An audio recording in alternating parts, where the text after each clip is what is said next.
Hello friends. तो स्वागत है आप सबका आत्मनिर्भर ऑनलाइन क्लासेस पर।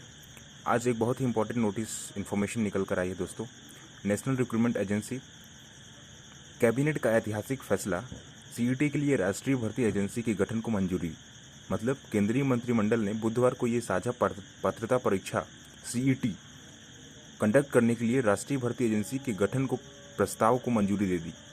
केंद्रीय मंत्री प्रकाश जावड़ेकर ने यह जानकारी दी है। सीईटी के लिए राष्ट्रीय भर्ती एजेंसी की स्थापना को केंद्रीय मंत्री जितेंद्र सिंह ने स्वतंत्र भारत के बड़े ऐतिहासिक सुधारों में से एक बताया है।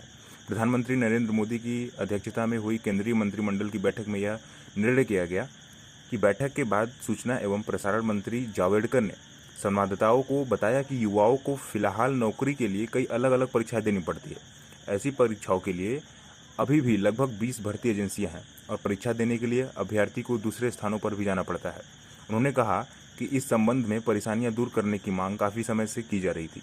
इसे देखते हुए मंत्रिमंडल ने साझा पात्रता परीक्षा लेने के लिए राष्ट्रीय भर्ती एजेंसी के गठन का निर्णय किया गया है। केंद्रीय मंत्री जितेंद्र सिंह ने इस निर्णय को ऐतिहासिक बताया और कहा कि प्रारंभ में 3 एजेंसियों की परीक्षाएं राष्ट्रीय भर्ती एजेंसी के दायरे में आएंगी। एक अधिकारी ने बताया कि शुरू में इसके दायरे में रेलवे भर्ती परीक्षा, बैंकों की भर्ती परीक्षा और कर्मचारी चयन आयोग एसएससी आएंगे। उन्होंने बताया कि इस परीक्षा में हासिल स्कोर 3 साल तक मान्य होंगे। परीक्षा आयोजित करने के लिए हर जिले में कम से कम एक परीक्षा केंद्र स्थापित किया जाएगा। उन्होंने ये भी कहा कि कॉमन एंट्रेंस टेस्ट सीईटी की मेरिट लिस्ट 3 साल तक मान्य रहेगी। इस दौरान उम्मीदवार अपनी योग्यता और पसंद के आधार पर विभिन्न क्षेत्रों में नौकरियों के लिए आवेदन कर सकते हैं। जितेंद्र सिंह ने यह भी कहा कि सीईटी के लिए राष्ट्रीय भर्ती एजेंसी का गठन स्वतंत्र भारत के इतिहास में ऐतिहासिक सुधारों में से एक है। इससे भर्ती चयन, नौकरी में आसानी और विशेष रूप से समाज के उन वर्गों के लिए जीवन में आसानी लाएगा जिन्हें लाभ नहीं मिला है। अब राष्ट्रीय भर्ती एजेंसी केंद्र कॉमन एलिजिबिलिटी टेस्ट सीईटी का आयोजन करेगी। सरकार नौकरी के चयन के लिए विभिन्न परीक्षाओं में बैठने वाले अभ्यर्थियों को अब एक ही परीक्षा में बैठना होगा। सरकार के सचिव सी चंद्रमौली ने कहा कि केंद्र सरकार में लगभग 20 से ज़्यादा भर्ती एजेंसियां हैं। हम अब तक सिर्फ 3 एजेंसी का परीक्षा को कॉमन बना रहे हैं। तो ये तो हो गई वो इन्फॉर्मेशन जो पीएम नरेंद्र मोदी, मंत्री जावड़ेकर और सभी एग्ज़ाम कंडक्टर्स के बीच हुआ।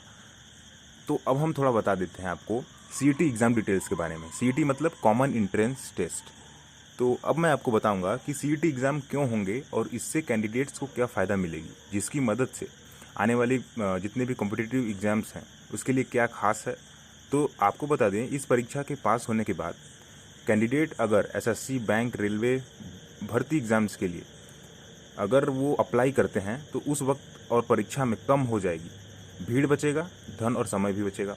एसएससी के क्षेत्रीय निदेशक ने ये बताया कि सीईटी कराने का उद्देश्य बार बार होने वाली परीक्षाओं में भीड़ कम करना है। मतलब सीईटी का जो सीधा सा फंडा है, वो जो भीड़ है परीक्षार्थियों के बीच, उसको कम करना है। विभिन्न सरकारी विभागों में पदों को भरने के लिए अलग अलग एजेंसी परीक्षा कराती हैं। इसके धन और समय दोनों खर्च होता है।